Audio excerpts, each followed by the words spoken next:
Hello everybody, and once again welcome back to How to Guide YouTube channel. Today in this video I'm going to show you how you can fix your deposit limit on Betfair, so make sure you follow my step till the end.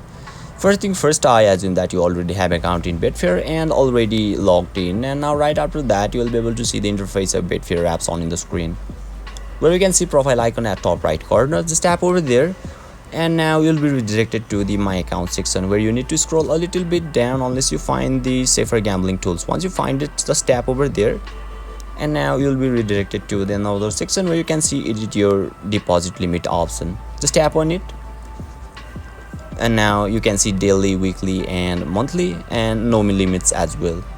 So simply let's choose daily and enter your amount, let's say $100 on in the screen, and simply click on set deposit limits, and now finally click on confirm, and you'll be able to fix your deposit on Betfair.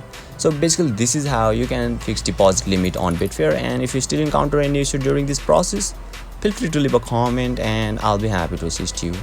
If you found this video helpful, please give it a thumbs up, and if you are new to this channel, make sure to hit the subscribe button and set the bell icon to on so that you can stay updated with our latest content. Thank you for watching, and I'll see you next time.